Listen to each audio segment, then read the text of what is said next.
కాకినాడ జిల్లా మండల కేంద్రమైన శంఖవరం జెడ్పీ హైస్కూల్లో ముఖ్యమంత్రి నారా చంద్రబాబు నాయుడు ఆదేశాల మేరకు నవచేతనలో భాగంగా శిక్షణ కార్యక్రమం నిర్వహించారు.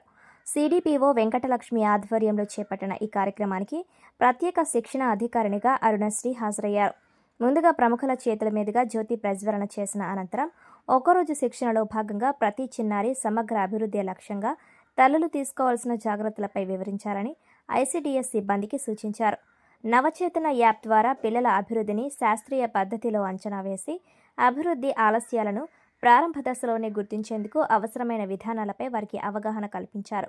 నవచేతన యాప్ ద్వారా 6 సంవత్సరాల లోపు పిల్లల ఎదుగుదలను శాస్త్రీయంగా అంచనా వేసి అభివృద్ధిలో ఏవైనా జాప్యాలను ప్రారంభ దశలోనే గుర్తించే విధానాలపై అవగాహన కల్పించారు. పిల్లల జీవితంలో తొలి 1000 రోజులు అత్యంత కీలకమని, ఈ దశలో సరైన పోషణ, ఆరోగ్య సంరక్షణ, అభ్యసన అవకాశాలు కల్పించడం ద్వారా వారి భవిష్యత్తుకు బలమైన పునాది వేయవచ్చని ఈ సందర్భంగా నవచేతన ఈసీడీ స్క్రీనింగ్ ప్రత్యేక శిక్షణ అధికారి అరుణశ్రీ, సిడిపిఓ వెంకటలక్ష్మి తెలిపారు. కార్యక్రమంలో సూపర్వైజర్ బి రజని, నాగమణి, మండలంలోని అన్ని అంగన్వాడీ కేంద్రాల కార్యకర్తలు పాల్గొన్నారు. ఇది ఎందుకు చేస్తున్నారు అంటే, ఇప్పుడు ఇలా చేయడం వల్ల ఫ్యూచర్లో ఒక చైల్డ్ వాళ్ళ భవిష్యత్తు బాగుండాలనే ఉద్దేశంతో, ఉదాహరణకి ఒక ఆటిజం ఉన్న చైల్డ్ కానీ, లేదా ఒక అంగవైకల్యం కానీ, బుద్ధిమాంద్యం ఉన్న పిల్లల్ని కానీ తీసుకున్నట్లయితే మరి ఇది వెంటనే ఐడెంటిఫై చేసామనుకోండి, చేసిన వెంటనే దీన్ని సరిచేయడానికి వాళ్ళ ఫ్యూచర్ బాగుండడానికి ముందుగానే ప్లాన్ అనేది ఒకటి ఉంటుంది అనమాట. దాని ప్రకారం అనేది వైద్యం జరుగుతుంది, వాడి భవిష్యత్తు బాగుంటుంది. ఏ చైల్డ్ కూడా వాడి ఫ్యూచర్ ఊరికినే అగమ్యగోచరంగా పోకుండా ఉండడం కోసం ఈ స్క్రీనింగ్ అనేది జరుగుతుంది. ఇది మన డిపార్ట్మెంట్లో ఎందుకు పెట్టడం జరిగిందంటే, మనకు ఉన్నది సర్వేలో పిల్లలందరినీ కూడా మనం చూస్తాము. ఆ తల్లి గర్భిణీ అయిన దగ్గర నుంచి సేవలు అందిస్తున్నాము.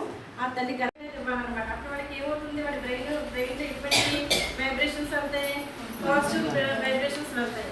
అదేంటంటే వాడి బ్రెయిన్లో ఉన్న లక్షల న్యూరాన్ కనెక్షన్ అనేది ఈజీగా ఏర్పడుతుంది అనమాట. వాడి ఫ్యూచర్లో కూడా ఏమవుతుందంటే ఆఫ్టర్ 20 years వాడికి పాజిటివ్ థింకింగ్ అనేది వస్తుంది. అంటే ఇప్పుడు ఈ రోజు మనం ఒక పెట్టుబడి పెడతాం, ఏంటిది ప్రేమ అనే ఒక పెట్టుబడి పెడితే కనుక వాడికి 13 రెట్లు వాడు అదనంగా సంపాదిస్తారట. ₹1 పెట్టుబడి పెడితే 13 రెట్లు ఎక్కువగా సంపాదాడు. ఆ రూపాయి పెట్టుబడి అనేది ఏంటది, మనం అందించే ప్రేమ, ఆప్యాయత, ఇవన్నీ మంచి స్పర్శ, ఇవన్నీ అంటేనే ఆఫ్టర్ 20 years సంపాదించేదాన్ని 13 రెట్లు అనేది మనకు తిరిగి వస్తుంది.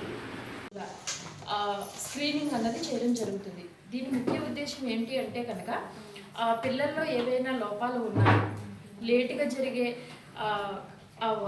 స్కిల్స్ ఏమైనా ఉంటే కనుక, డిలే అయ్యే ఉంటే కనుక ముందుగానే గ్రహించి మనం ఏఐని ఉపయోగించి యాప్లో ఎంటర్ చేయడం జరుగుతుంది. ఇది అంతా కూడా మనకి ఎంఓ గారికి రిలేటెడ్గా యాప్లోకి వెళ్ళడం జరుగుతుంది.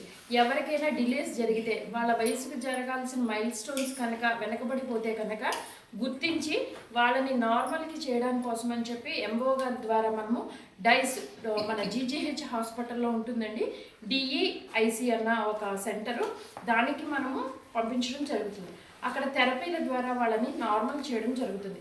ఇదంతా ఎందుకు చేస్తున్నారు అంటే కనుక, మనకి 3 years లోపునే బ్రెయిన్ డెవలప్మెంట్ అన్నది 85% అన్నది జరుగుతుంది.